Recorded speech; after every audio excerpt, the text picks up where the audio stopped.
What up, y'all? Happy Monday. Welcome to WWT Live, the Monday edition. We're going to be talking all things Survivor Series, some folks getting arrested, Ric Flair, all the things coming up next. Hey, I'm Renee Paquette, and you are watching Women's Wrestling Talk.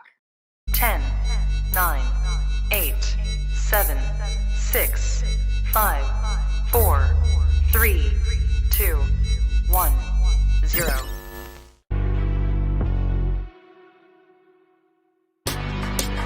Women's Wrestling Talk, the #1 women's wrestling show on the planet.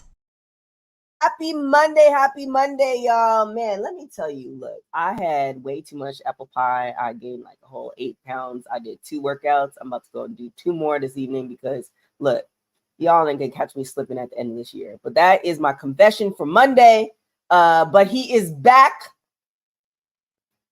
Actually, let me properly intro him if I can find the right. Man, I'm sorry, Dylan. You be doing all this work and I don't even be doing. Okay, I think this is it. Let me find the right intro. Go forward. Go forward. Go forward. Chester's in the building. Go forward. Go forward. This is just. Go forward. Go forward. Go forward. This is quite hilarious, actually, but it's good to be back. How is everybody? How are you doing, TK? Good to see you. I'm good. I'm tired, but I'm good. What up, Bobby? How you doing? But it's not just the two of us. Oh, no. We could make it if we try, though. Yeah. What's up, Jeffrey? It's not just the two of us, but I got that reference. But I don't know which one we should start with, like the old one or the new one. I mean, that's a tough one. Yeah, let's start off with the new one because the old one has stories from the weekend. So also in the building, he said, hailing from the streets. What's good, said? Who was you at? Where was you for Thanksgiving? You know where I was. I'm glad you said that you had some apple pie. I'm kind of disappointed in myself because around this time of year, I'm a bit of a baker's man. Okay. And I make a lot of different desserts, and I didn't get a chance to do that this year. So I got to make up for it in a few weeks. I normally challenge myself with different cobblers, peach cakes, apple crumb pies, things like that. So stay tuned for that, and I might make a video on that. I'll see you be beating cakes.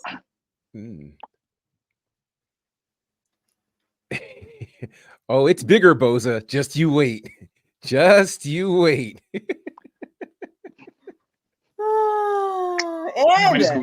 just gonna skip past that. We're gonna skip past that. What did I miss? I missed something. It's okay, Professor. You miss TK coming at my life as usual. But I mean, it's Monday. That's what happens. Red level, like this was on that. We don't need to repeat it for you. You'll be a little on the shock side. But we're gonna beef up the Monday even more.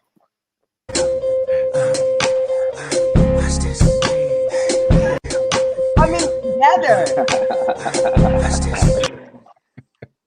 Oh boy. This is gonna be wild. Liddy up here. Hopefully everybody enjoyed their Thanksgiving. We got stuffed as wrestling fans. We got to enjoy a good time. I mean, speaking of cakes, boy, I'm just absolutely enjoying my chocolate cake right now. Matter of fact, I've enjoyed so much chocolate cake this weekend, I might have diabetes. See what I did there? Diabetes. Because it's diabetes you get from cake. But when you enjoy that chocolate cake, you get diabetes with bae.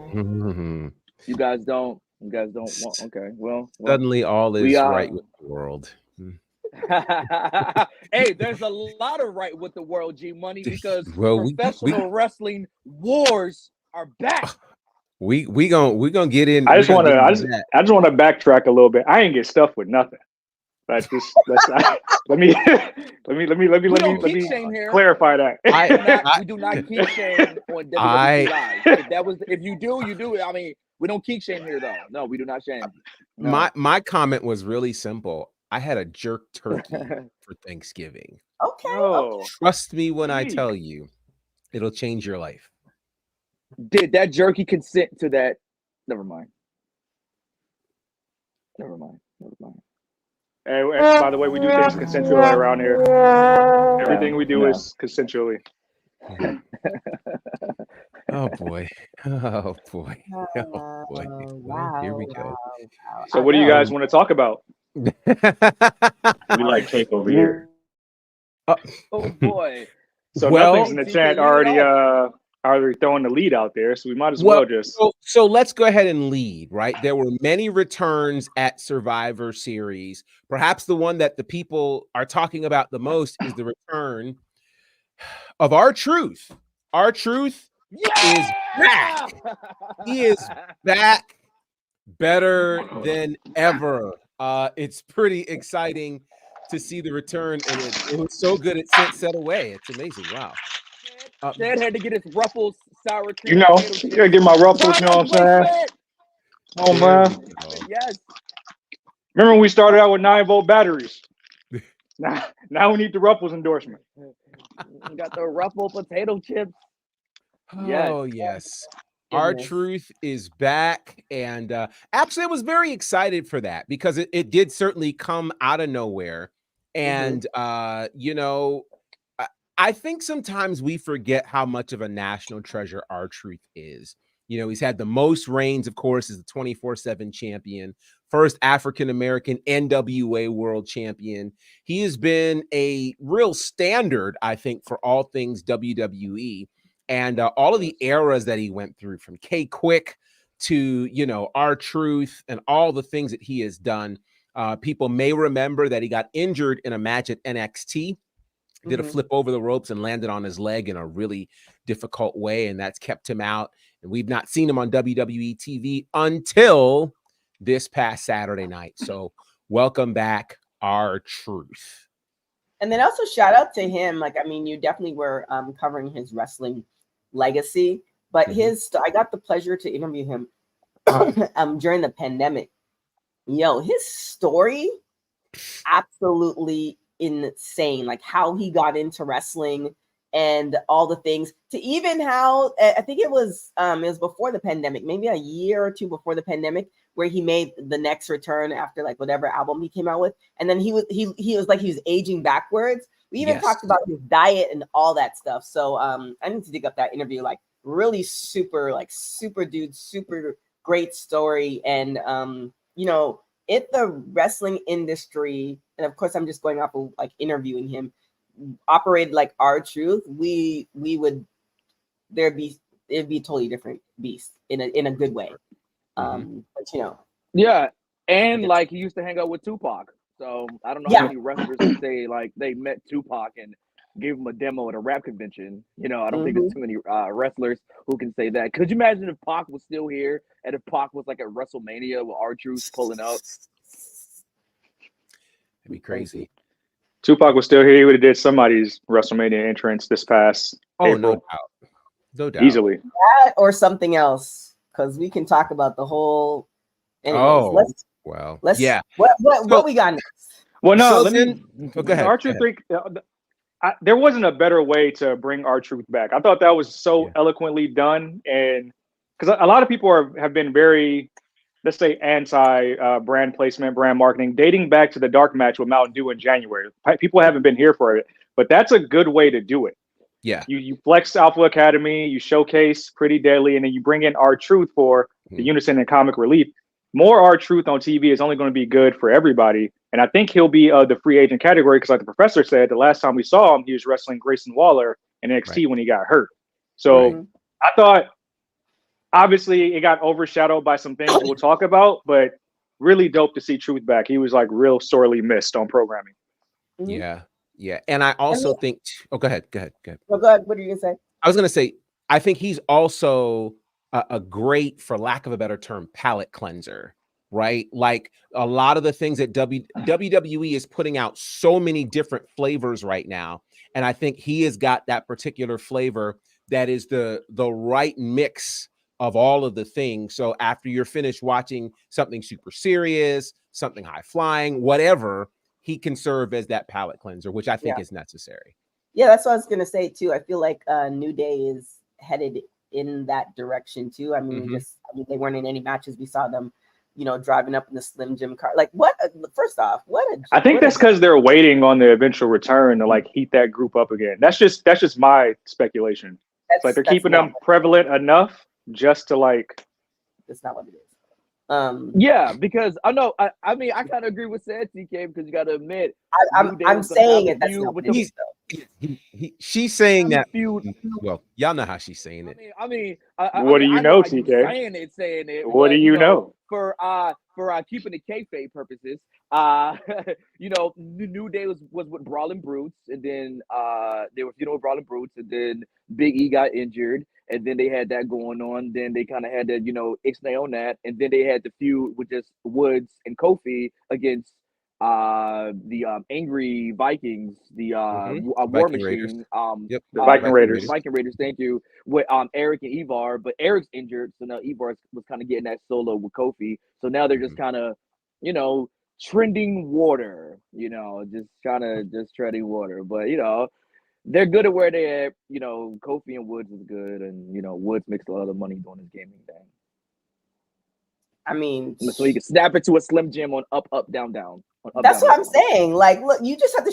You just imagine you just had to show. Say we make it. We get these deals for WWT Live, right? And then Seti said, all you have to do, why gotta be me?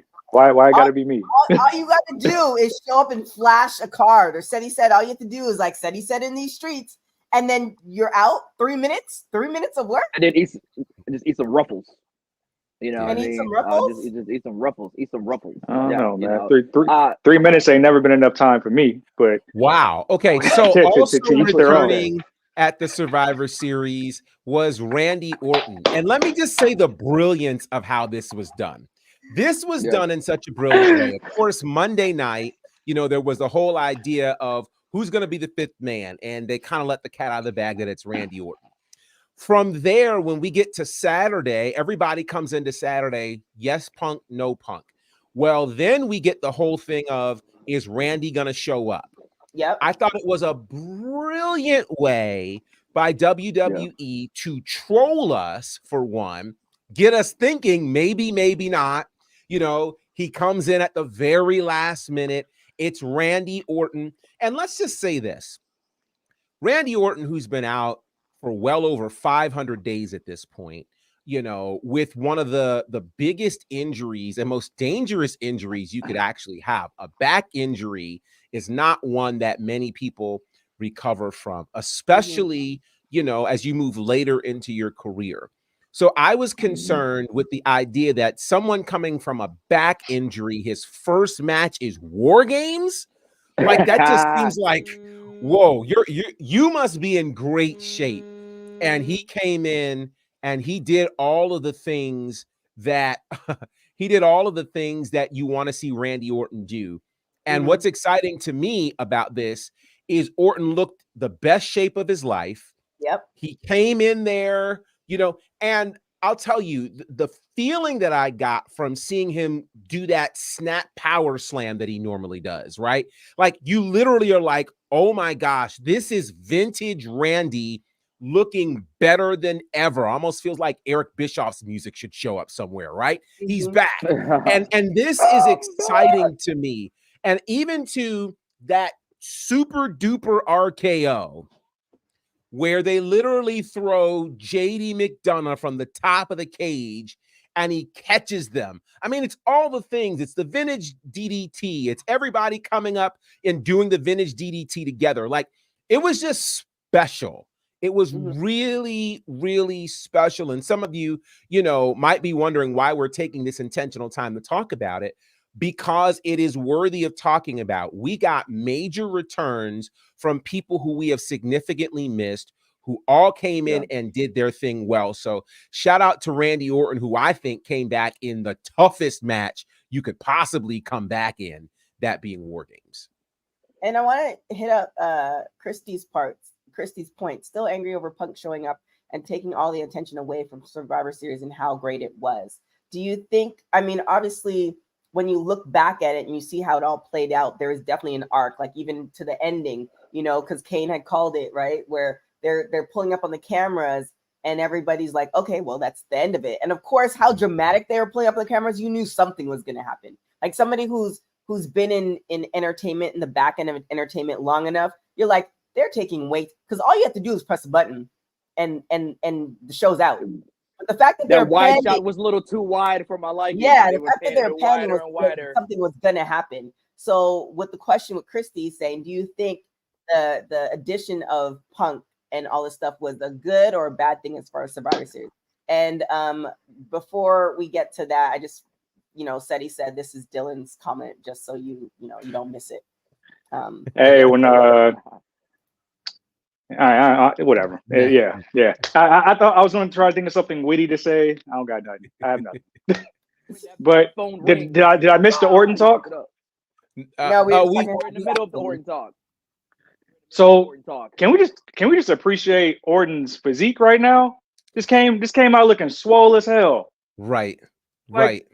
That's probably the biggest he's been in his career. And I will also like to note that it was beautifully done. It reminds me of how they did Kevin Owens at the War Games NXT against Undisputed Era. They just kind of waited at his music. But also, I know Professor was talking about War Games being kind of a vicious match to start on your first night back. He didn't take any bumps. They just kind of played all of Randy's greatest hits amongst everybody, but he didn't take any bumps. So that's something to keep an eye on, because if you have been following social media, Randy was waving to the crowd at the end. He said 10 more years. He was telling people he got 10 more years. So I think they're going to slow burn this and not really utilize him as much, just to make sure that he's fully healthy. And I think that would be best to just preserve his longevity, because he's one of the most, has the most longevity out of most superstars ever. Yeah. That's right, said. I mean, you got to think about it, between him. They're just Jericho, really. Pretty much the last, I'm talking about that OVW class of the Ruthless Aggression era.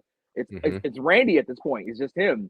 And first of all, I don't know why people are shocked that Randy returned. Had you been subscribing to the Randy News Network, RNN Plus, you would have seen the exclusive updates of his return. RNN, it's a throwback for you guys. But it's RNN Plus for digital media purposes. To Seth's point, it was dope that if you notice, he didn't take any bumps. The only big bump he took was the RKO, when he fell on his back to the RKO. So that was about it. So it's going to be interesting to see this slow burn. I thought overall his presentation was perfect. When he walked down the aisle, it was the mystery man. I expected for him to have on like a shirt, like a Hulkamania shirt, and Bobby Heenan yelling, "It's him! He's going to turn. Whose side is he on?" But, he was on the side of the good guys and not the bloodline. He didn't leg drop, Sami Zayn or anything like that. So dope ending to War Games.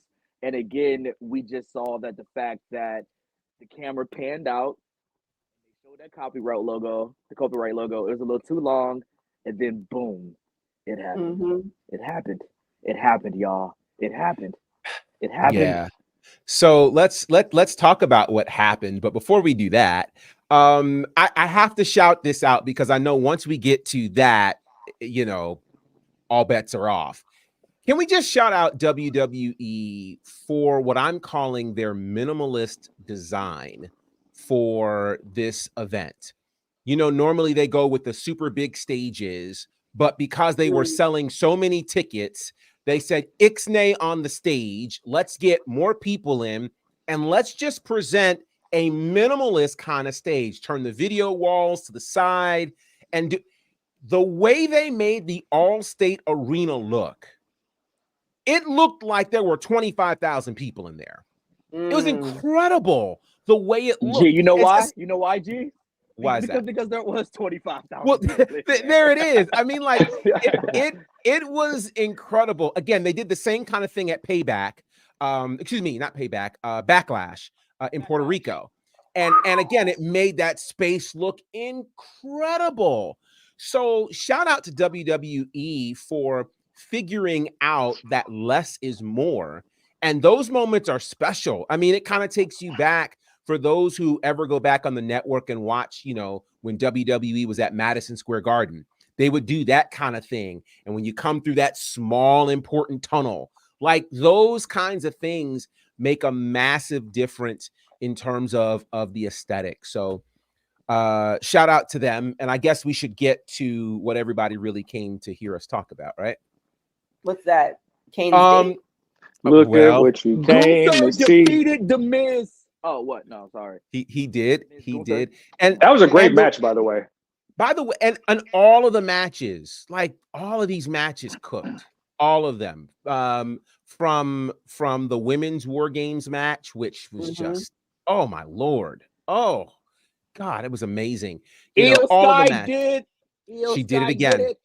She did it again. And it was amazing. You know, and even and the stories that were interwoven here, you know, from would damage control turn on Bailey? What would Shotzi do in this space? Would Becky and Charlotte coexist? Like all of the things. It was great. Everybody got a chance to shine. Like I loved all of it. It was great. It was great. So all right, let's just go there. Let's rip the Band-Aid off. Because as the show ends, yes. That Dylan, you already know what to do, Dylan. You already know what to do, Dylan. All right, go on. It's time. You know, I will tell you, I was perfectly content after that RKO and the incredible show. I was content. Matter of fact, here's why I was glad, because the IWC had talked so much about the possibility of Punk that it was just like, guys, let it rest. Like, I'm glad it's almost like when an election is over. Okay, good. We can put all the campaigning to bed and we can, you know what I mean? But when it happened, like, it's crazy. So yes, CM Punk is officially back in WWE. It was a moment, and I will go here, and then I'm going to yield the floor. I'm going to start by saying to the comment that said that CM Punk came back and overshadowed everyone's moment. Let's start by saying this. CM Punk did not walk into the Allstate Arena without permission. Not only did he not walk in without permission, but he was obviously told when he would show up. What I think happened here is it's very simple.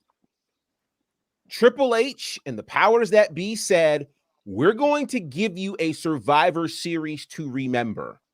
Not only are we going to give you something to remember, but what I thought is amazing is they have finally, they being WWE, has finally, and I think it's safe to say, removed the horrible stigma connected to the Survivor Series. Now, if you remember, at the start of the Survivor Series, back in the early 80s, it was all about the elimination matches.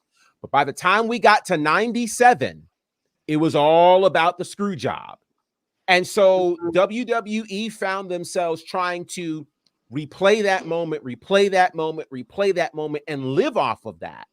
By the time we get to the 2010s, now we're getting into brand wars and bragging rights, but all woven through there are great moments and great debuts, from The Undertaker to The Shield to The Rock.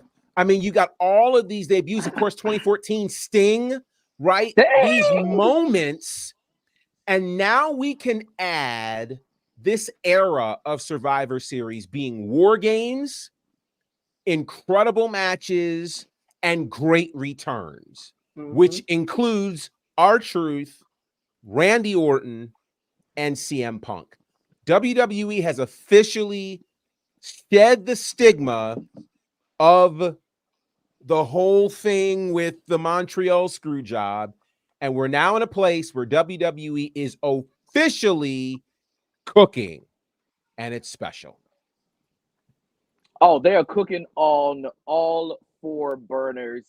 I let out an audible yeet when I heard the and then you saw it on the Titantron. I mean, it was one of those situations where remember where you are to remember where you were when you saw the return of CM Punk and what professional wrestling was for a long time during the wars when there was two competitive companies, when you saw somebody debut from one company that was on major television to another company on major television. We talked about this on the Go Home show before Thanksgiving. The fact that for a lot of us, we're used to this kind of competitiveness, a little bit of pettiness, kind of part in our back. We run this. For a lot of people, they're new to this. They haven't seen this because we haven't seen two major companies with major television deals. This is the professional wrestling business. Anything is possible. You never say never in this business. For goodness sake, we've seen Bret the Hitman Hart return. We've seen the Ultimate Warrior return to WWE. Everybody comes back. And now that there's a new regime under Triple H who has gone from one of the boys to Papa H running it, people grow in 10 years. You heard Triple H speak about this at the press conference. I was hoping CM Punk did a press conference just so he could sit there with some muffins and be all like, I'm healed and I feel young and I'm effing rejuvenated and I work with effing adults, because that's what's happening here. People have to realize CM Punk's reputation, okay? As a whole, this man was just inducted into the Cauliflower Alley Club, you know what I mean? Given one of the most prestigious awards. That just don't go to anybody. CM Punk's been around for 20 years, okay? CM Punk was one of the first guys to make it from the post-WCW, ROH, indie things to the majors, okay, to WWE. So people have to understand what they're looking at in terms of, it's CM Punk. He's a big name. He's a big draw. He's been outside doing this. And I think him returning kind of makes AEW get in position. All right, what's your move now? Okay, so hopefully business-wise, Tony Khan is planning like, all right, bet, I see you. Here's what we're going to do next. Because that's what makes wrestling best for everybody to view. Speaking of business, buy some merch. Hey, yo, you. Yeah, you that's watching this. You sitting on the couch staring at the screen not knowing what you want to do like this is an online college. Are you tired of wearing shirts that make you look like an extra stuck in catering? Do you want to step your wrestling swag game up to the next level? Then Women's Wrestling Talk has got you covered. Like literally. Are you for life in pink or black and white? Or maybe you're the EST and people need to respect you accordingly. Want to put some pride in your stride and show off the muscle in your hustle? Then make sure you check out the WWT store. Not now, but right now. Alright? What you waiting for? Head to www.talkpodstore.com and don't make me fight you. Shit. Are you just now seeing that, King? That is the most, it's like a beautiful sunset. It doesn't matter how many times you see it, you're always amazed by it. You just always enjoy it. You just always gets down with it. That's amazing. We should have a Black Monday, a Cyber Monday sale on that. There is a sale once you go on the site. That's a segue. So make sure you go there. But on the discount code and right there. Mm-hmm. So yes, just that's amazing. Unlike the first hour of Raw tonight, WWT is not commercial free. Correct. There it is. Let me get this off because keeping it commercial. I gotta say this, because listen, Demon home now. Demon home now. And we talk about Monday Night Wars and petty and stuff like that. We then went from I fear for my life to never say never in a matter of a couple of months. And that is what's so crazy to me. Just like this is a moment, and I wrote an article about this, you'll never forget where you were when you heard that static. This is one of the more serious moments because there was a lawsuit involved where people thought like there's no chance in hell he'll ever come back to this company. There was some nasty things said from CM Punk to the WWE side, but it took something happening in the other company, and I don't care that it's out of spite. I love that. If it's out of spite, I love that because that's what breeds the best work in this business. It's spite. You're going to work harder together. The enemy of my enemy is my friend. But we got such a beautiful moment last night that you'll never get. August 20th, 2021. That's when CM Punk debuted in AEW. I'll never forget that day. That's actually the day I tore my ACL. You will never forget November 25th, 2023, because that's something you never imagined could happen. And they held it at the very last second. If you're a Marvel fan, this is why you watch the post credits. This is exactly why you stay through the ending credits so you can see what happened. and Chicago got what it wanted. So they wrapped a nice bow around this and really just gave Chicago what they wanted and created a moment that was so big. It might rival the pop that Bad Bunny got in Puerto Rico. I don't think it did, if you ask me personally, but it was that magnitude. And you can't duplicate that. That's what wrestling is all about. That feeling that you got when you heard that music, heard that static, that's the warm feeling that every wrestling fan chases. And that's why we watch this soap opera week in and week out. It was beautiful. And you think about it, you talk about wars. And there's a video floating around of Tony Khan. I think it was back at Daly's place when he was telling Nick Khan that there's only room for one Khan in wrestling, and that's Tony Khan. It was him cutting a promo. And I love that Triple H and company, one, this was a big surprise. The talent didn't know. And just to quote Kevin Hart from 40-Year-Old Version, Nick and Triple H said, "You was looking for a nigga. Nigga here now." And went and got the biggest thing they can get to spite the competition. I love it. I love it. Commercial free. You're going to tune in. You're going to want to see what CM Punk has to say when he opens the show tonight. Didn't overshadow anything else, but it was just a moment. And WWE has created so many moments this year, broke so many records, and they're going to continue to do so. This leads into this. I hope Triple H said like Higa or something like. I hope Triple H said like Higa or like, "You want to see Elite? I'll show you Elite." For like, we're not going to semantics. That was a direct quote. For the network TV version. You can't say that, Triple H. Allegedly. But for the network TV version, I mean, this is amazing. And also, you was talking about dates. Ed. The funny thing about like CM Punk returning to WWE is the fact that not dates with your cakes, but dates for wrestling purposes. The most amazing fact about this whole CM Punk completely. is the fact I don't like the way I was sitting on the couch in that clip. We gotta delete that. That was too zesty for me. We gotta delete that. Very subscribe to my content. Like click the link in bio. It's a link tree. It's a link tree post. But what I want to say, pop quiz, everybody. What has lasted longer? CM Punk and AEW or Roman Reigns' undisputed WWE Universal Championship reign? We like cake over here. That would be Roman's. What was the answer? That'll be Roman's. That's how long Roman's been champion. Roman won the belt in 2020. Punk didn't debut for AEW till a year later. So he was out of wrestling, debuted in AEW, whipped Luke Perry's kid's ass, and then came back to WWE in the terms that in the time it took that Roman Reigns is still champion. So I just thought that was an amazing little piece of trivia right there. With that being said, I want to bring up this question. This popped up on. First off, y'all, some people be taking our titles a little too seriously, but it is what it is. If you notice, the title of our thing is a war between two promotions, and clearly there's not a war. If you are a business individual, but I actually can't read that.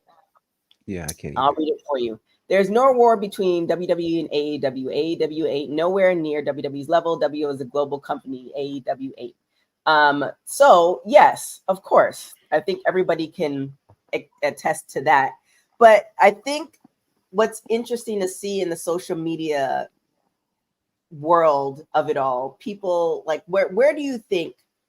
And let me be clear, AEW did a lot for has done a lot for wrestling. Because you do remember when AEW came about, that was on the tail end of, I think we're probably a year, and I'm talking, when I think of my wrestling media career, I think of where I was opposed to AfterBuzz and the X-Pac 1, 2, 3, 60. So that's how I think of it. So there is a time coming to the tail end of AfterBuzz before they closed their doors that wrestling was just, it was hard to watch, period. The stories were dry, all this other stuff. And with the injection of AEW, one, it created jobs, not only for wrestlers, for people in general. Because you're seeing, even beyond the wrestlers, people in the back end that were at WWE or that had been looking for jobs that love wrestling now have an opportunity to work for another place. And then just in general, they go to different cities, they're creating monetary value. So with that being said, barring that, And I personally think that the fake TK needs to, I know for lack of better word, like know the role. Like, you know, like you're number 2. Like just, and it's okay to be number 2. Not everybody could be LeBron at the moment. You know what I'm saying? And act accordingly and plan accordingly. But there are a lot of people online that were just like, they're essentially wishing AEW to like cease to exist, which I don't we think don't want that. Which should be the role. So what do you guys think of everything that has transpired with the CM Punk of it all? And, you know, yeah, I mean, all you have to go back to is the Tuesday Night Wars where WWE's like, yeah, nah, we gonna call up we're gonna call up Cena. And if they got really nitty gritty, I'm sure they would have paid the bag to Rock too. So you know what I'm saying? So where that was just showing that they can big brother whenever they want. But tribalism in wrestling is so unnecessary. Like like these wrestlers and performers are friends. They're rooting each other on for their respective companies. You don't need to be on social media wishing the downfall of promotion, because that means less work for people. That means less work for people in the stage crews and things like that. AEW is in a great space. Like, we got to stop wishing it to be more than what it is until they graduate to that space. And I think that's what people need to understand. I think that All In was a true turning point for the wrestling industry as a whole, because it showed that something else can exist outside of WWE in a major spot. And what a lot of people are begging the fake TK to do is to get back to your roots, get back to producing great wrestling quality, because there's a market for it. We don't need the entertainment on that side of the fence, because we got the entertainment on a global scale in the worldwide leader. So I think once fake TK starts doing more of that, you'll start seeing the product grow more. And I remember for years we would cry for WWE to kind of just appease their core fans when they would go out and get celebrities and do all these different angles and have part-timers. It's the same thing. We're just seeing it with a younger company, and the core fans are saying like, hey, you don't got to do that. We love you the way you are.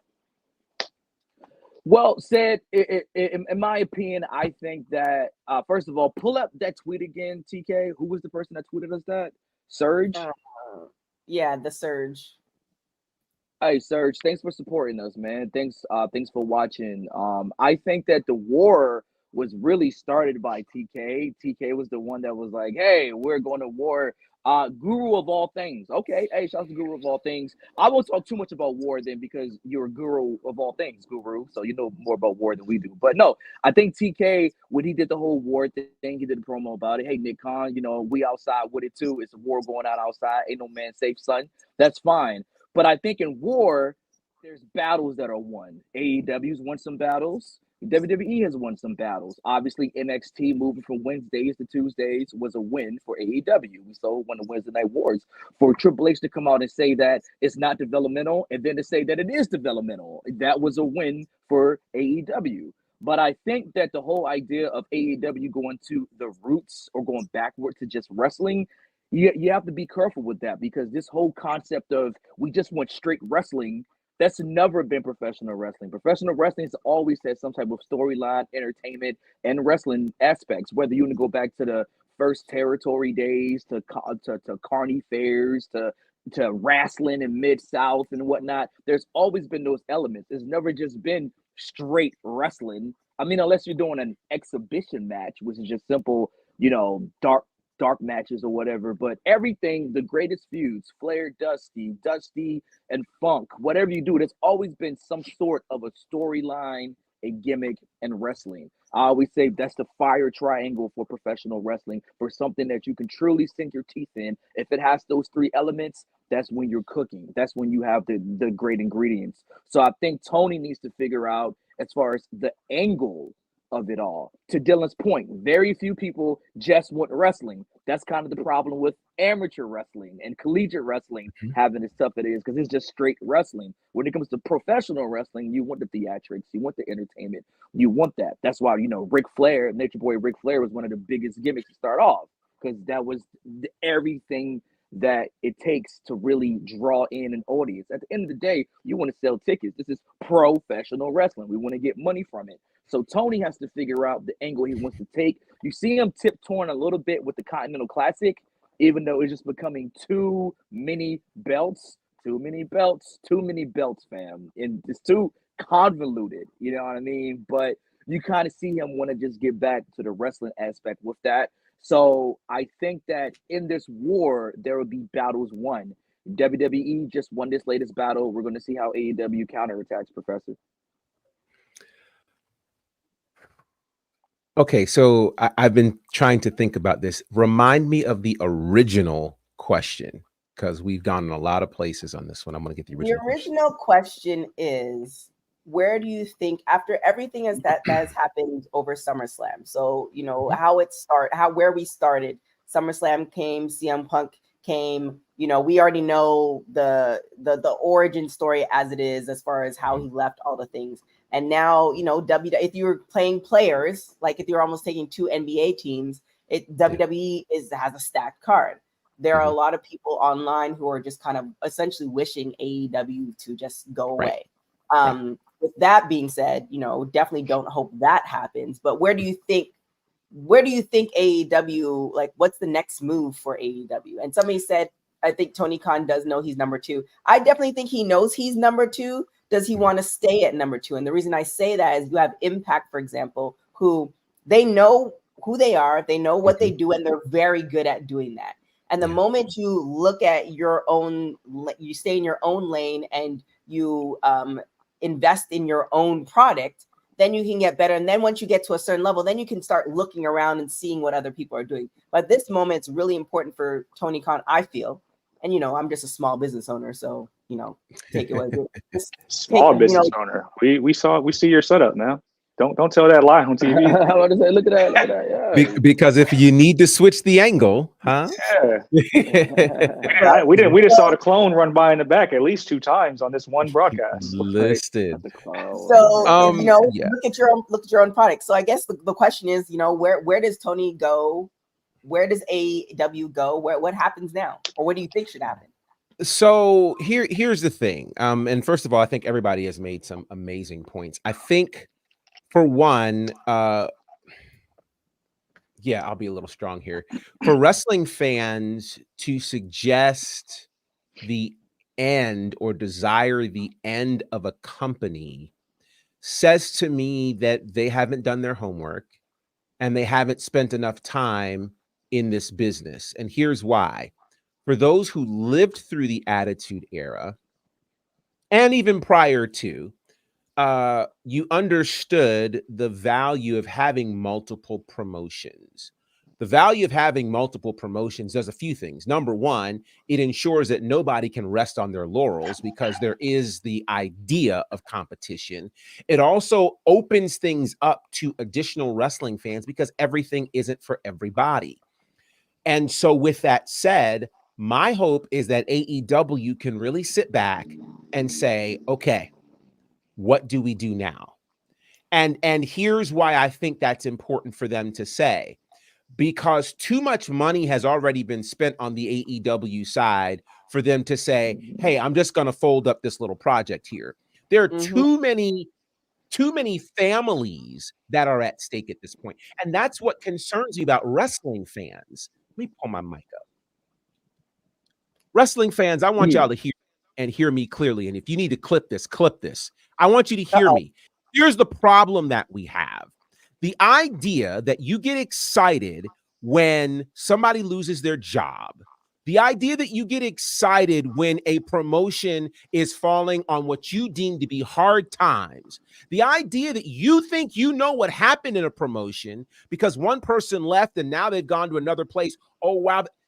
That's amateur and that is immature. Okay. It's immature. And it says to me that honestly, you don't understand not just how this business works, but you don't sometimes I dare say that some of the fans in our sport have earned their reputation.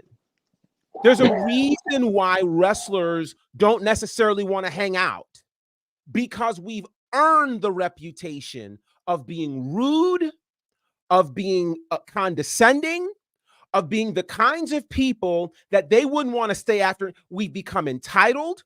These are the same people that follow these wrestlers into airports, not looking for an autograph because you love them, but you come with, 15 Funko Pop dolls, and you come with all of these things expecting them to sign your stuff. Then you get mad and put their reaction on a video because they don't sign what you want.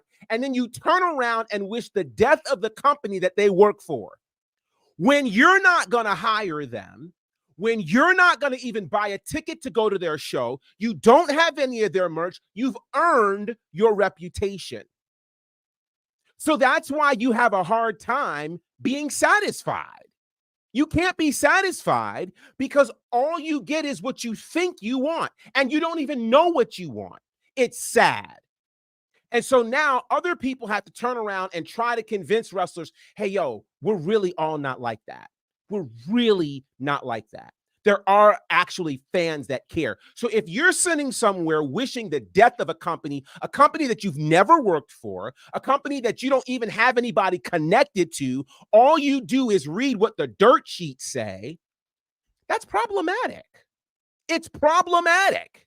And if you're guilty, say ouch or at me, okay? Because what bothers me is everybody thinks they know, but you're not inside any of these companies. If all your information comes from a dirt sheet and you've not actually been backstage, you've not actually talked to a wrestler, you've not actually been in a planning meeting, then you don't know what you're talking about. And you would do best to stay on the other side of the rail, pay your ticket, jeer or cheer, but leave these informed opinions to yourself. Because you don't know what you're talking about. Because if you're asked, because here's the problem.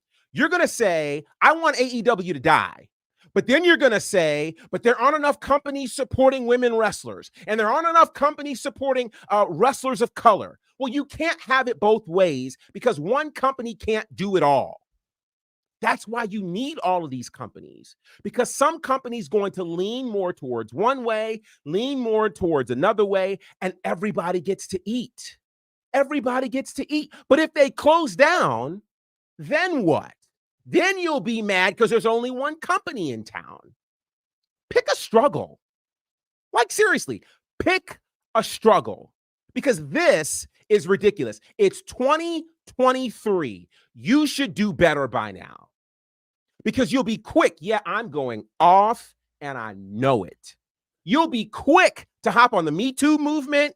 You'll be quick to hop on any other movement of anybody that's been disenfranchised. But when you get the opportunity to support these wrestlers by saying, wow, that's a great move that CM Punk gets to eat, gets to come to WWE and all the other people. Now let's see what AEW is going to do. Not wish death on their company. Their company is 5 years old. Have you run a company that's 5 years old and found success? And been able to be on cable television and be able to do pay-per-views and be able to put 80,000 people in an arena? Probably not. So to that end, I simply say, do not wish death on any company. If you don't like them, don't watch them. It's that simple. But then what you do like, go watch it, go support it, go buy tickets, go buy merch, but don't spend your time being known for what you're against as opposed to what you are for. So if you don't like AEW and it's not everybody's cup of tea, that's okay. If you don't like New Japan, that's okay.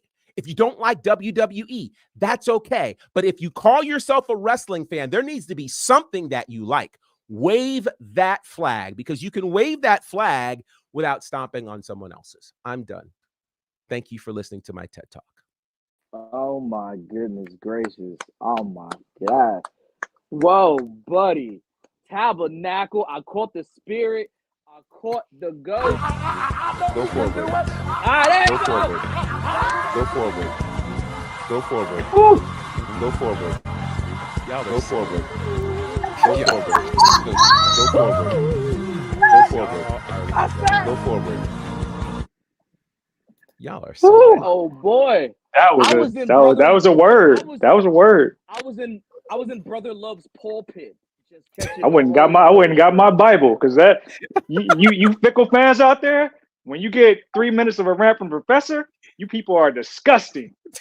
The professor is disgusted with you fans. I just, yeah, it bothers me. It And bothers me on so thank many you, levels. Dylan, for the No, collection. G. Thank you, Dylan. Yeah. No. That is like there's a perfect synopsis of hate watching. What they say, nobody hates professional wrestling more than a professional wrestling fan. Like, like why y'all watching? If like the parasocial personal relationships you think you have with these people, you know what I'm saying? All CM Punk is doing for business. It's just business. Like he It's got business. fired from one company, so he's supposed to just sit around and not do anything. You know what I mean? Like, you know, Because if you get fired, you want somewhere else to work. Right. You gotta want somewhere to go. Like, I've worked at rival hip hop stations. Like, you bear the flag of the hip hop station you work at. You know what I mean? It's never personal. It's just between brands. And then you get fired from one, or you leave one, and then you go to the other and get the bag and wave that flag. But everyone's gonna work together eventually. Wait, what did I say? Everyone's gonna work together eventually in some sort of set, whether you're on the same side or on the opposite side, and be in the same rooms regardless. So it's professional wrestling. Let's not take it so personal. No one's making enough money as fans or columnists or bloggers or whatever you want to call yourself to take anything so personally and think you know, but you have no idea. Word to Edge, Adam Copeland. Like, we don't know. Let's just enjoy this for what it is. CM Punk is back in WWE. We basically have our 2 WrestleMania 40 main events planned. Cody Rhodes against Roman, part 2, followed by Seth versus Punk. I think in the meanwhile, Seth is going to drop probably. Yeah, what's up with Damian Priest? What's going to go on with Senor Money in the Bank in that briefcase? Does he cash it in, have a short reign, then lose it just so we can get Punk and Rollins for the main event? That's the money match. It's going to happen. But what happens to Damian Australia. Priest? We're going to have back-to-back. Because of mommy? Perth, Australia is when it's going to happen. You heard it here first. Damian cashes in. That makes sense. Because he's going to have to cash it in. He won't have it by WrestleMania, but he will have it. It's just he's going to maybe have a short run with it. But Punk Rollins WrestleMania 40 is good. Wow. And to echo TK's sentiments about the fake TK, there's nothing wrong with being number 2. It's okay. Fake TK got to be comfortable being a side dude. No calls after 7 p.m. Don't be wasting her anytime minutes and text messages. You know, you decide, dude. You get the call during the day. You do your Dougie and you get out. She married. She got a family. Don't worry about all that extra stuff. You are the favorite. Responsibility. You're not the main. You the favorite. So you got days.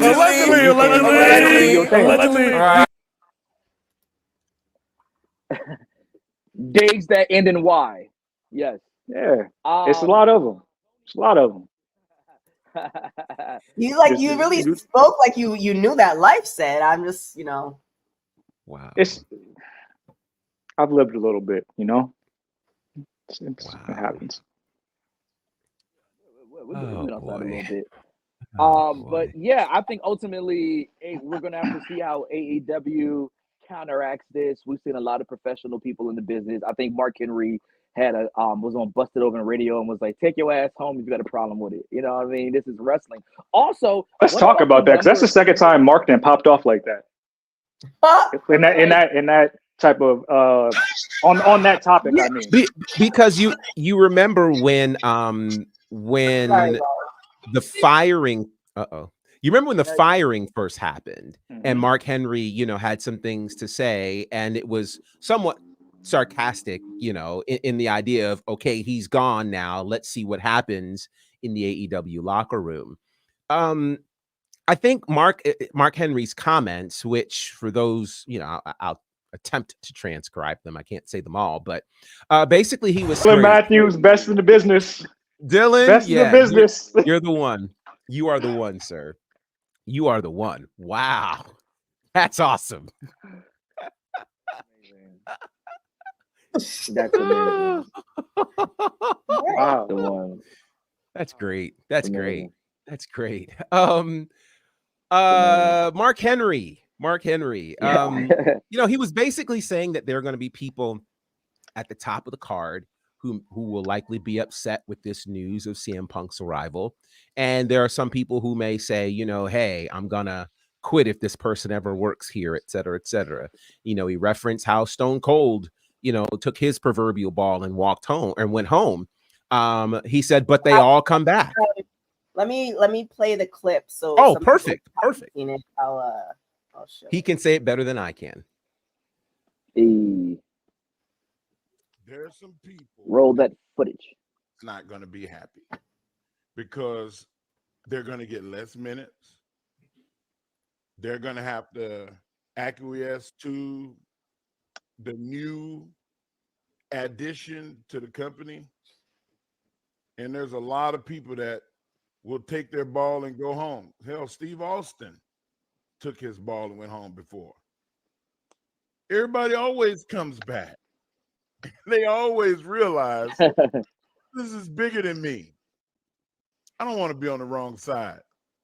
And the ones that do, we don't give a shit about them anyway. The ones that, I'm going to retire if this person comes. The ones that, you know what? If he's here, I don't want to be here. Take your ass home then. Because the business is going to roll and roll and roll with or without you. There's some people at the top that's not going to be happy. That's all it is to it, Mark Henry. And he knows, you know what I'm saying? That's that's with chocolate right there, man. Like he lived that gimmick to become, Mark Henry's been an Olympic weightlifter to basically a black Hebrew Israelite or whatever the hell Nation of Domination was doing, to sessionable chocolate, to the Hall of Pain, and it's just been amazing. And he has a beautiful baby hand that he has to take care of and look out. So he has no problem, getting to the bag as well. But Mark Henry's absolutely right. He's a guy that was a part of that era, where it was WWF and WCW going back and forth and poaching talent and figuring out where's the best fit for them. So ultimately, I think this leads to better competition. But I'm also kind of worried for AEW's sake because the number of wrestlers openly applauding CM Punk who are signed to AEW contracts. For goodness sake, Malachi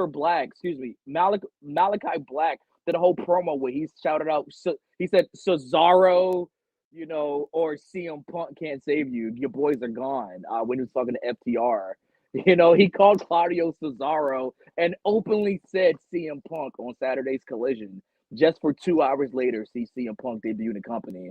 You see Andrade make a Twitter post where he's with CM Punk. So it's got a little weird to see a lot of wrestlers celebrating CM Punk and WWE who are under AEW contract. But what's wrong? Like there's a couple of things. So Eddie asking, do y'all think WWE and AEW could ever work together? And there's a couple. I agree with you with that, but there's a couple of things. Like, why can't we acknowledge, like what's happening? Like, it's like, it's almost like when somebody changes their name. Obviously, if the promotion owns their name, they can't bring it with them. But a lot that's kind of changing nowadays, where now people are able to take their name anywhere, right? So what's so bad with using the current day's events in a promo or vice versa? For instance, WoW.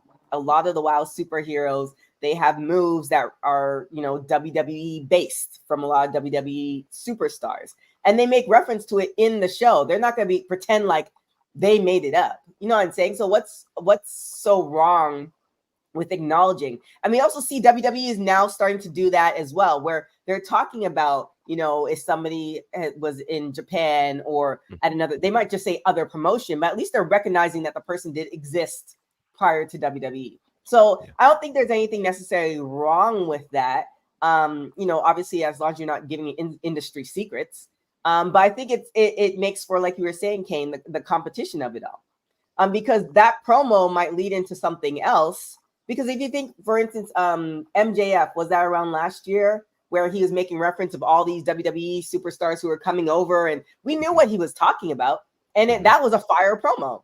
You know what I'm saying? So what's the issue with? I don't see there's any problem referencing other. I think it's the intent. It's always the intent. I think a lot of people get on AEW for the simple fact that they don't stick to their core storylines and curating good storylines, and always take jabs at WWE. It's like an attempt at like bugging your older sibling and like trying to prove you the man or something like that. So I think that's why some fans get annoyed with it. But I don't think there's anything wrong with talent showing other talent praise on their personal social medias. I don't think that AEW and other promotions are as strict as WWE in that regard. Like I said earlier, all these people are friends. They all have worked with each other at some part in their careers, and they do want to see each other be successful. Because, like you said, you're feeding your family, you're taking care of your children, your loved ones. That's what this is all about. At the end of the day, it's a job. Yeah. But see, I think it's rare you see WWE like no, you didn't see anybody from WWE posting "Congrats, Edge" on your debut with AEW. You see what I'm saying? I mean, I'm sure if they were like, "Word up, we're happy for you, do your thizzle," but I'm not gonna post a picture with you during my WWE days, congratulating you for AEW. Like Andrade posted a picture with Punk in the AEW locker room with AEW on the background, congratulating him on going to WWE again and going back. It seems to come from a lot of WWE guys. Like forget like Malachi Black blatantly saying Cesaro and CM Punk on AEW television. You wilding, bro. You asking to go. And then you hear about everything that goes down with Miro, aka Rusev. Like it just seems like a lot of the WWE guys see AEW and they're like, bro, this is disorganized. Like this is So do you think it's like a prop for you know what I'm saying? Do you think it's like seems them like there's a being blatant it seems like it. You know what I mean? Like I mean for like these wrestlers to come out and do all of this, like it's just like man, like you're openly courting the competition. You know what I mean? Like I think that's a little that's a little too much. When you do it in promo, for instance, WWE acknowledged Chris Jericho as the IC champion, like a 9-time champion. That's fine. If it's history, if it's tidbits, you can't lie about that. You know what I mean? But to come out and openly do stuff that just unsolicited that you don't have to do, you don't have to say. I mean, he's been Claudio in AEW for almost 2 years now. You know what I mean? CM Punk's been gone for 3 months from AEW, and rumors of him debuting on Survivor Series, and you mentioned his name on the competition. Come on, bro.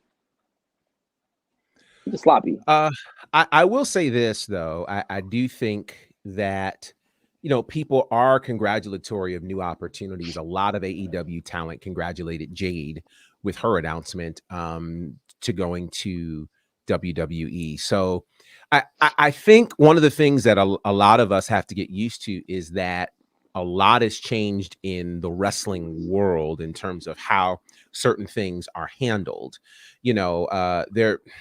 And maybe on another space, we'll talk about how wrestlers handle social media. But, the idea, I mean, even at Survivor Series where Michael Cole referenced for Cody Rhodes that he's done a lot in Chicago.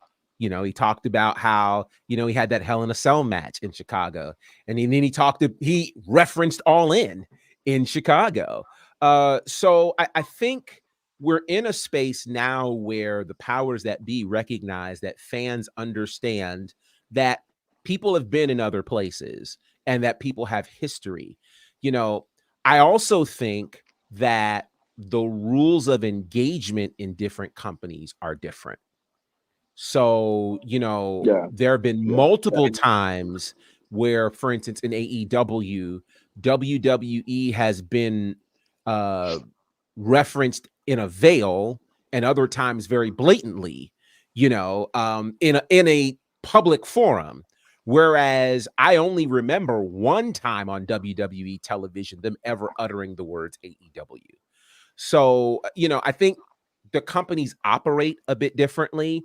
And someone made a point in the chat. I don't remember exactly who, but, I do think we have to acknowledge that smaller companies do hope for some degree to get a rub by mentioning the bigger companies. What ends up happening is you gain a bit of credibility. For instance, when I'm doing commentary, if there's a wrestler who has spent time in WWE, I'm going to mention that.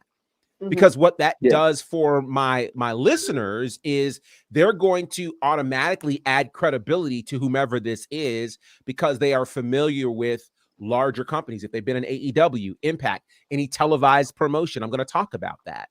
So companies are going to talk about spaces that are larger than them to add, credibility to what they're doing. Now, how they do it is one thing. I personally believe that it's a wise move to focus on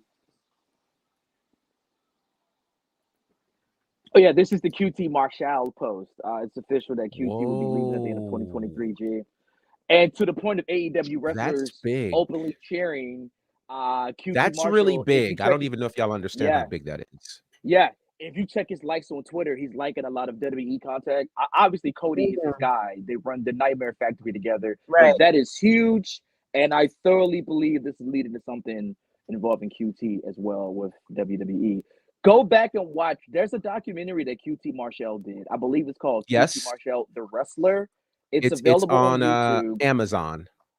Oh, Amazon. Yeah, it's on Mhm. Amazon Prime. Yeah, Amazon. Like you can watch it, and it talks about his life. He's like working with like his father-in-law's U-Haul company or something, like trying to make it to WWE. I think Mick Foley's in it or something, or Bubba Ray.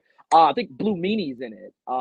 Just talking about it's a couple of wrestlers in there, and QT Marshall's trying to make it to WWE. His physique, everything about him is different, and you can watch it from then to now how much work he's put in. You know what I mean? He's gotten a lot. He's like training students. I think this is even pre Cody. But yeah, you can watch that. G Money, we know you down at ATL in that area with him. You've done a lot of work with him. Anything you care to share with the class, Professor? I will this is what I will share. That the Nightmare Factory is one of the best schools in the country, hands down.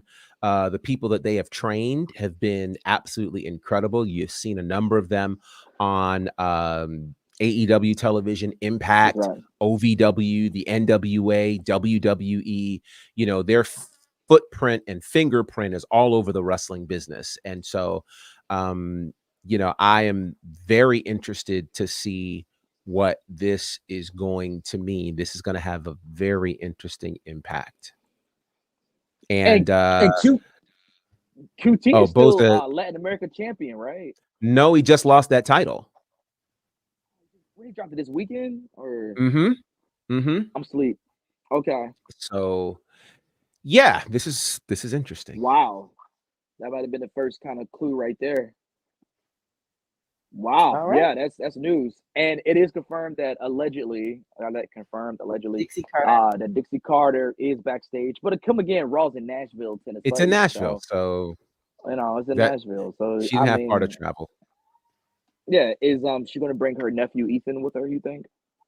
Probably not. Okay. Well, he is NWA World's Heavyweight Champion, as well as OVW National Heavyweight Champion. So This is correct. Probably busy himself. He's probably busy himself. Sorry, Mr. Spectacular. Wow. What a show. Day. Before we finish off with our last couple stories, if you head on over to Fight TV tomorrow at 3 p.m., I have a great interview with Hyan. Definitely somebody who's, if she's not on your radar, she should be on your radar. She's been in the game for a long time.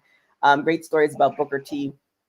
Speaking about schools, Booker T's school also produced a lot of wrestlers as well. She's one of those wrestlers.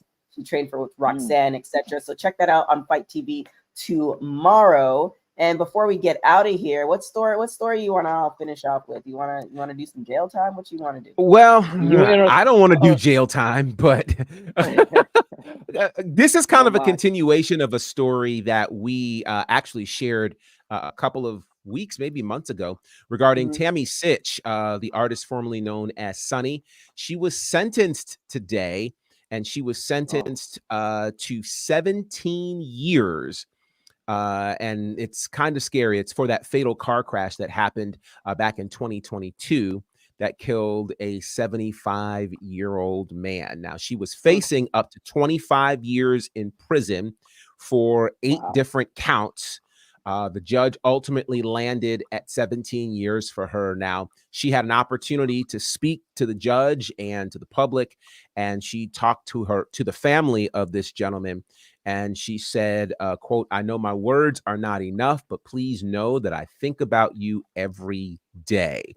When she heard the sentence, she was stoic before she was taken out of the courtroom. She's actually been in jail since that crash back in May is when she ended up in jail. Authorities are believing that she's required to do 8 years of probation following her prison sentence, and her driver's license is permanently revoked. Now, this was not her first time getting caught with DUI.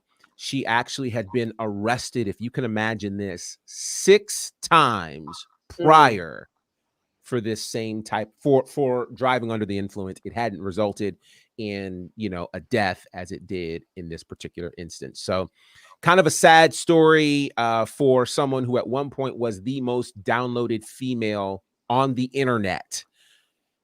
Can't confirm. Very well, I lob that to you. Okay. Very, very sad story AOL though. dial-up. Allegedly. Uh-oh. Well, yeah, sad story for sure. Yeah, I mean, 6 previous times, we heard about her previous things, and unfortunately, for some reason, she was still allowed back on the road, and ultimately, it took this to actually lock her up. So thinking of the family of Mr. I think Julian Lasseter, who lost a loved one because of this, folks, don't drink and drive. It's that simple. You know what I'm saying? Call an Uber, call a taxi, sleep it off, do something. But I mean, to think that it ends this way, and even in the crime, you got to do the time. So hopefully she can do it chin up, and when she's released, reconcile herself and try to be a better person, live a life. So it's like for a lot of us, Sonny was it, man. You know what I mean? Like I was like, man, I think I like milk. I saw Sonny. Just saying. It's with me. That AOL dial-up.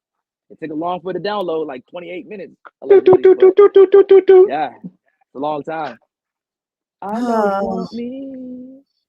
That was kind of a sad note. So let's end It was on a sad note. Was it sad? We talking about downloads. That was a great time in my life.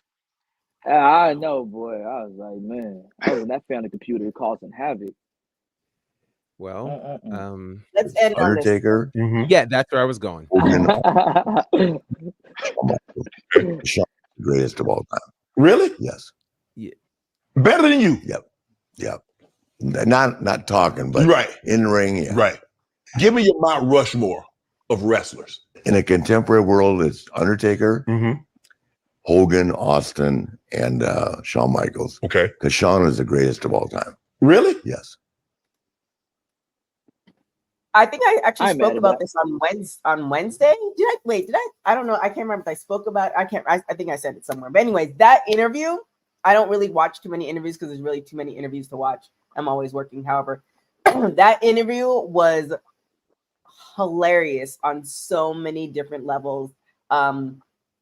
Ric Flair, like dripping. This is the part that I took away from his wife. They have 2 houses. And she visits him, and then she goes back to her house because she refers to the house that he's at as the frat house.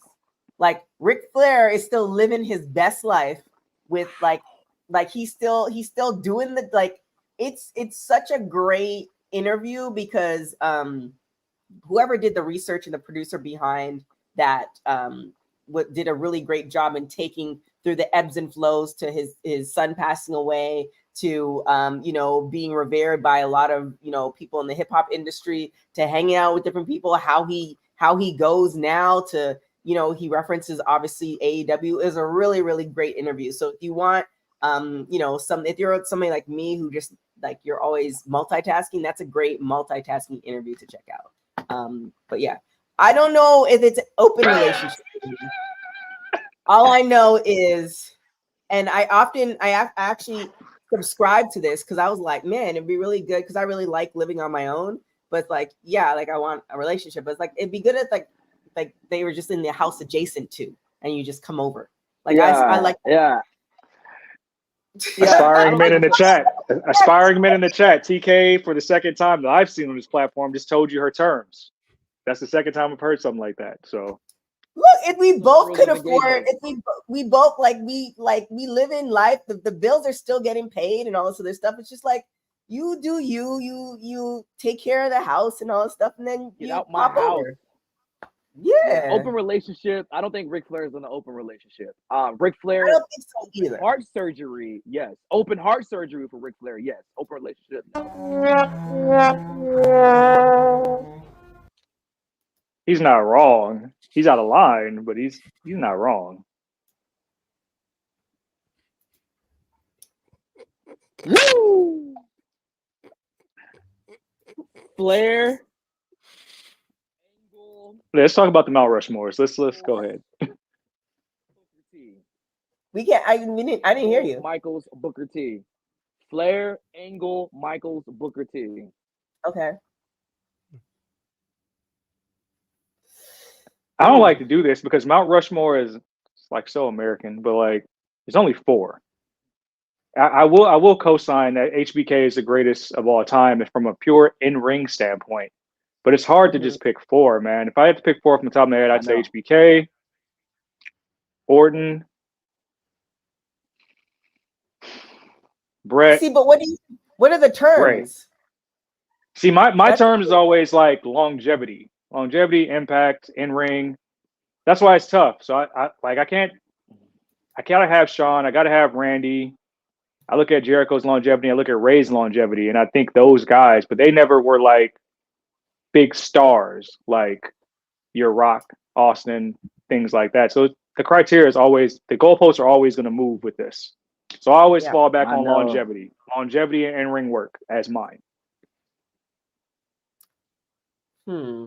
This is a tough conversation, and the reason why it's tough is because, for one, like with any sport, many times we are somewhat limited to the knowledge base of the people who are currently talking about it, right? So, for instance, if we asked our parents who the greatest of all time were, they would mention names that we probably hadn't thought about. They'd probably mention Bruno Sammartino, and they'd probably mention Harley Race, and someone might even go so far as to mention a Bobo Brazil or something. Like, they're for different reasons.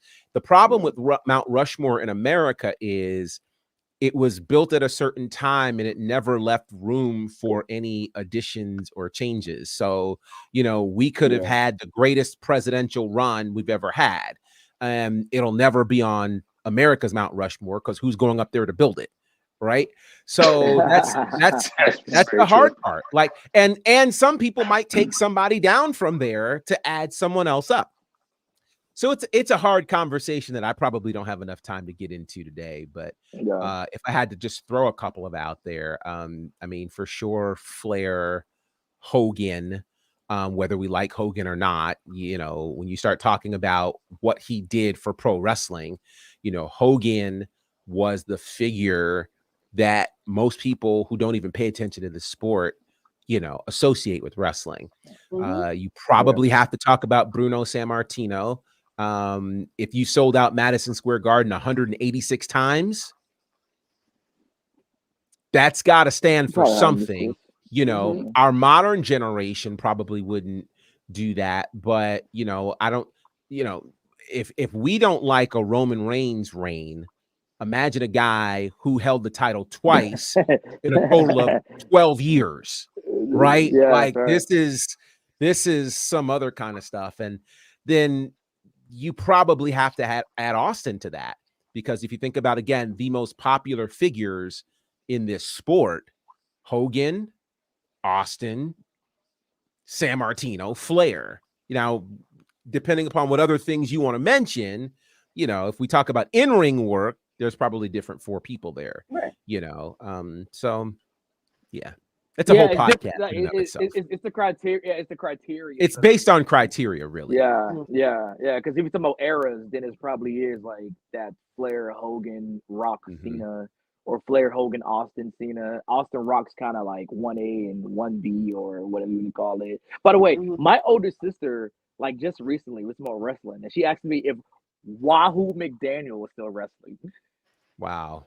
Yeah, she was like, "Hey, is Wahoo McDaniel still wrestling?" I was like, "What?" And so to Wahoo Bobby's McDaniel. point, to Bobby's point, I think if we're talking about this again, depending upon when we end up talking about this conversation, Triple H's name may end up being added, because if you now start talking about what he's doing his in-ring work and what he built in that body of a career was significant. But if you're talking about basically taking WWE right now and doing what he's doing, there's an argument. Yeah. And so to throw a monkey wrench, and I mean, obviously, I wanted to wrap it up, but I feel like we can't wrap it up without asking this question and being on Women's Wrestling Talk. Who is your Mount Rushmore for women? This is the question. This is the question. This is gonna get. Do we have enough time for this? Because I know we don't, but I feel like we have to end. And you guys in the chat toss in the names, but I feel like we can't end on the guys. Like we just can't. We don't have time. And let me also preface this for anybody who's gonna watch this post all the stuff. If this is just like we didn't have time to really pontificate and all this stuff, but just throwing the names out there at the end of the day, at this moment, because we'll probably revisit this in a couple of weeks because I have something planned for the end of the year. So just spitballing, putting it in the zeitgeist. Dylan saying Trish, Lita, Sasha, Charlotte. Like for the modern era or just overall? No, overall. Yeah. You gotta go. You gotta go. American wrestlers. You gotta go. Moolah. You gotta go. Burke. It's kind of a weird time space, and then you gotta go Medusa. Mm-hmm. After that fourth one's tough. But I know Moolah got her thing, but Moolah, Burke, Medusa, and then Charlotte. Because all of them are still in the midst of it. All of them are still like getting busy, And then what about Jazz and Jacqueline? But then you got Trish. Oh, you're right. Yeah, this is tough. Well, I would even put Trish with Jazz and Jacqueline. You know what I'm saying? Like I would put Jazz or Jacqueline over Trish. I'm gonna go Trish, Alundra Blaze, or Medusa. Mm-hmm. China. China. And I want to put Mercedes right there, but I have to go Becky just for like the mainstream appeal. Like I have to. I have to. Becky over Charlotte. I have to.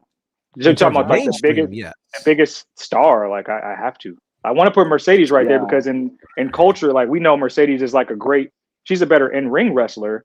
But you talk about like transitioning that star power, that was like some Hogan type stuff that Becky did. So like nobody's ever done that. So I have to. Yeah. Oh, this is so hard. Okay. Bobby saying Mickey James, Natalia, Beth Phoenix. Oh, Beth Phoenix. Melina. Yes, oh, wow. My girl. My girl.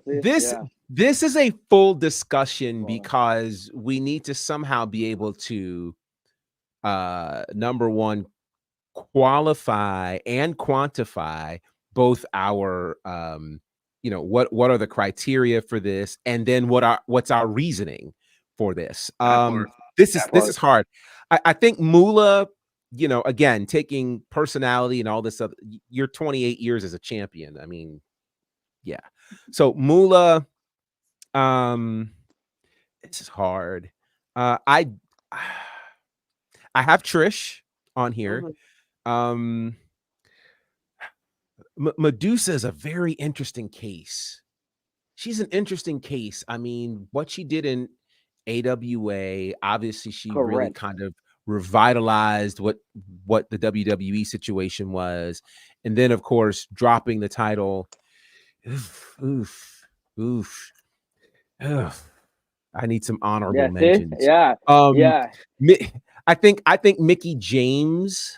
Oh, yeah. There's what she did in multiple promotions, WWE, TNA, what she's helped in the NWA, with Empower and sheesh. So fourth one. Okay. I'm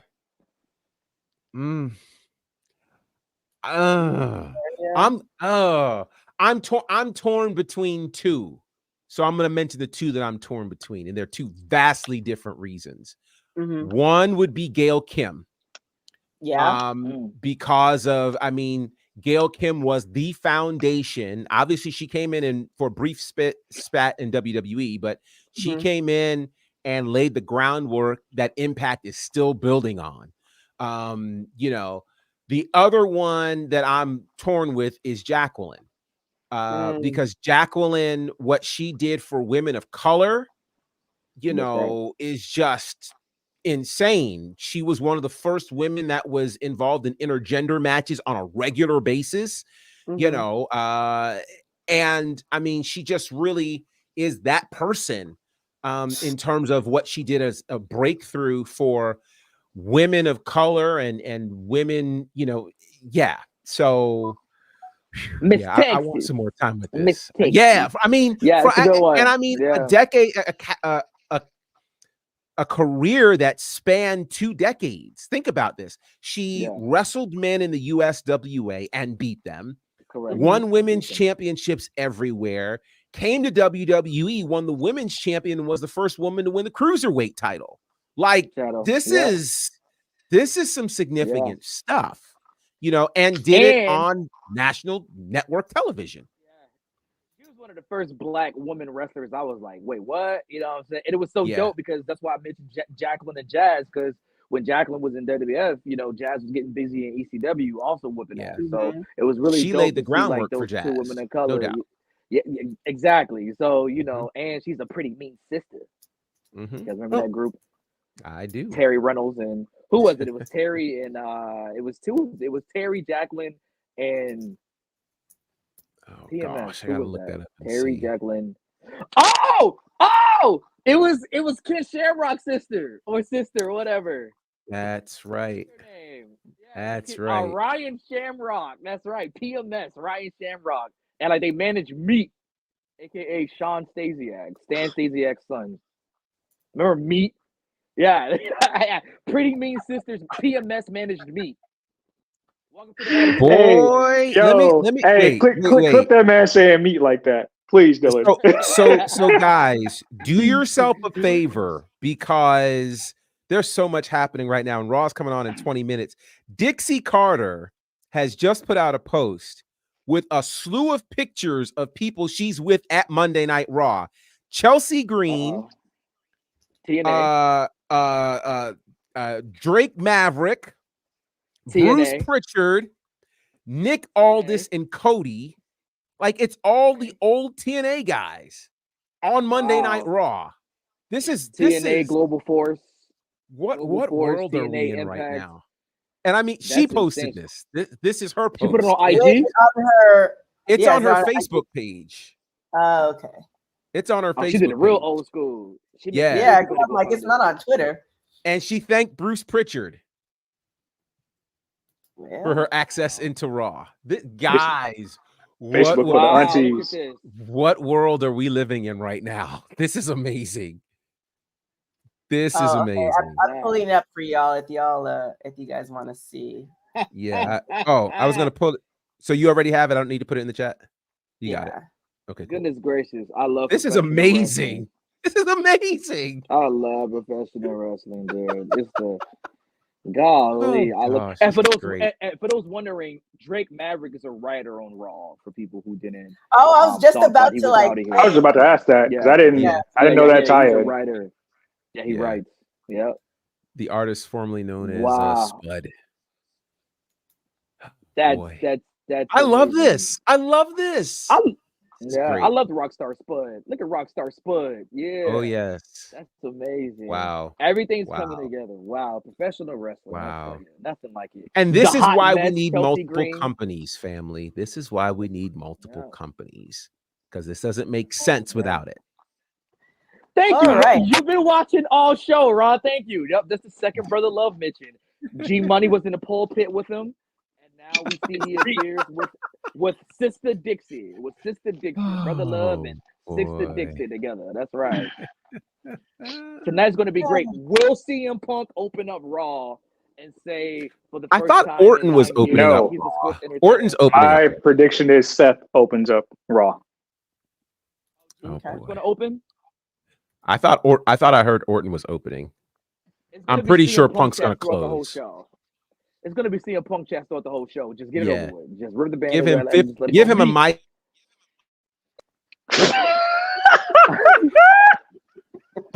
Yes. Yes. Oh boy. Meat. Oh man. Meat Oh, and yeet. I'm gonna t-shirt like Jay Uso. Just says meat yeah. on it. That's TK, funny. print those meat shirts. Yeah. Yes. As a matter of fact, we should make home decor. We have meat shirts, and the home decor will be meat curtains. All right, Sid. Where can everybody find you? I don't know how to follow that, but you can find me online on these tweets at says CEDD_SAYS or on the gram. Said is the answer.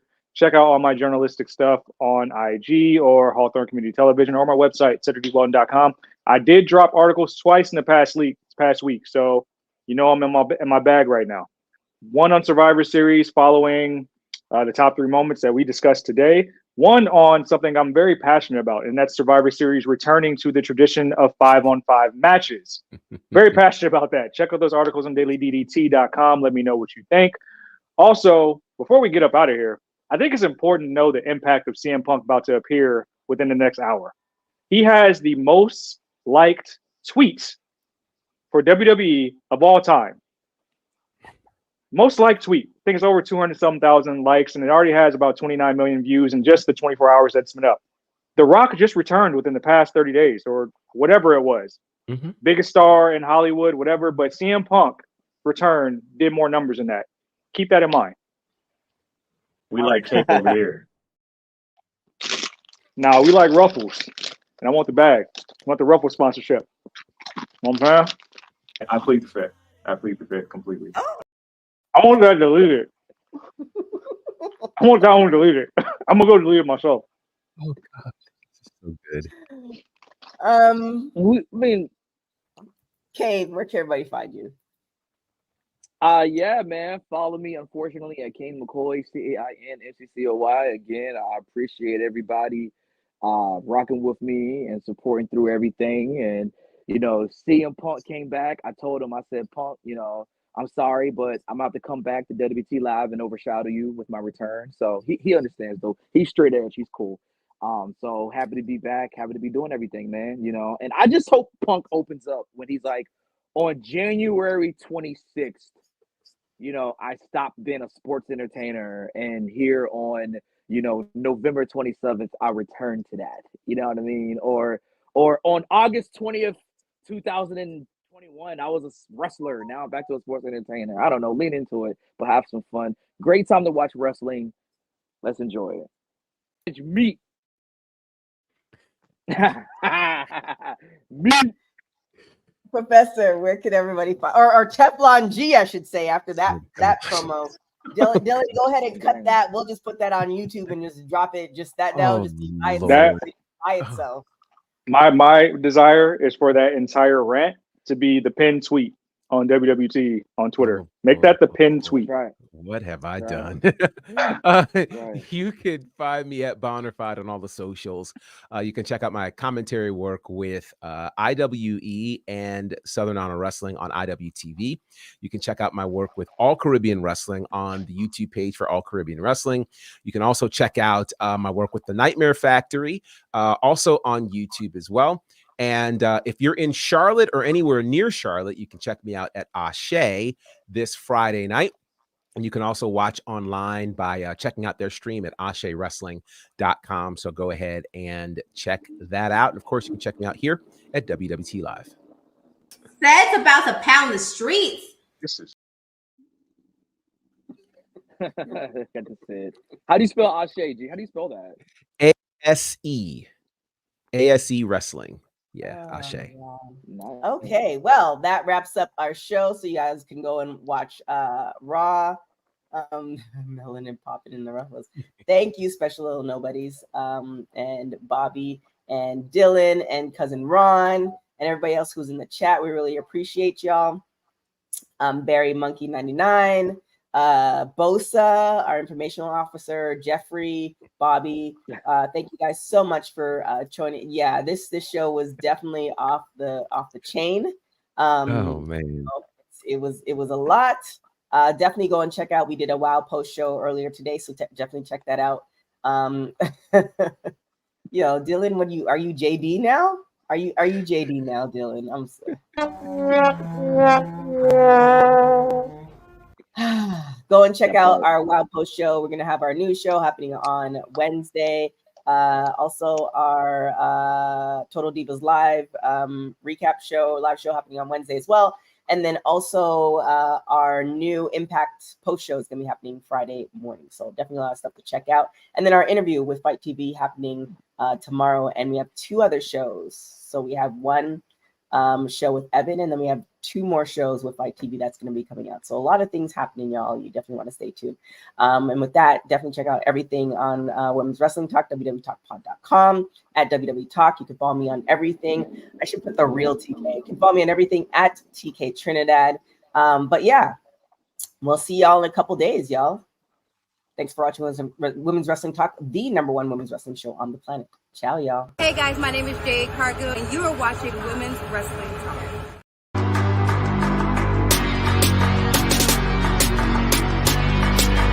Women's Wrestling Talk, the #1